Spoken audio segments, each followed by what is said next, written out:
ta fi qur'ani ƙarya suka yi wajen dariqa ba dan dariqan da ya taɓa cewa salatul fati ta fi qur'ani shugaban jan dariqa shehu tijan shi da kansa ya ce harafin qur'ani guda ɗaya tak ba abin da za ka karanta kai darajar sa kun ji ko sake maimaita muku je in ba ku ji ba gashi salatul fatihi wanda suka ce salatul fatihi ta fi qur'ani ƙarya suka yi wajen dariqa ba dan dariqan da ya taɓa cewa salatul fatihi ta fi qur'ani shugaban jan dariqa kun ji in ce kun ji rasul jarima to bari saka muku ɗayan kuma dan dariqa babban wani shehin dariqa shi kuma bari ku ji shi abin da ya ce a cikin su a samu makaryacin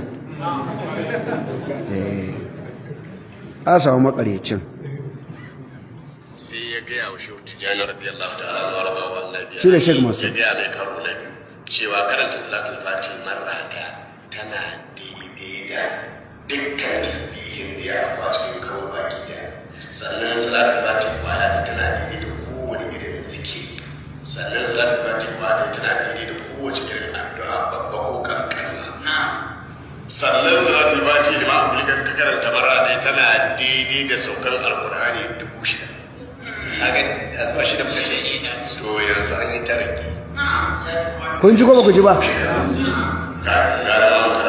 sai ce su ma karanta ta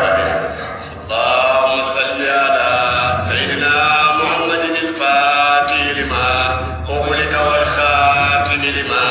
sabaqana fil haqqi bil haqqi wal hadi ila siratikal mustaqim wa ala alihi qadri al-jilal al-azim subhana rabbika rabbil izzati amma yasifun wa salamun ala al-mursalin walhamdulillahi rabbil alamin kamar an da mai kun ji wannan ko ba ku ji shi a maimaita muku kun ji cewa salatul fatihi tana daidai duk wani tasbihin da aka yi a duniya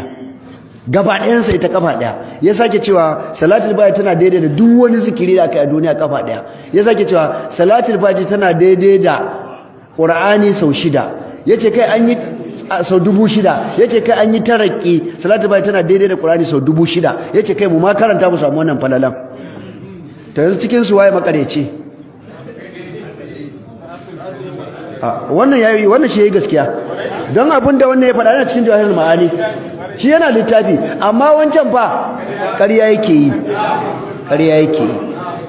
to kun ga da ƙaryan sannan ya ɓadda miliyoyin mutane wallahi ya ɓantar da miliyoyin mutane don shi babban makareci ne bai tsoron Allah wallahi tsohon najadu kenan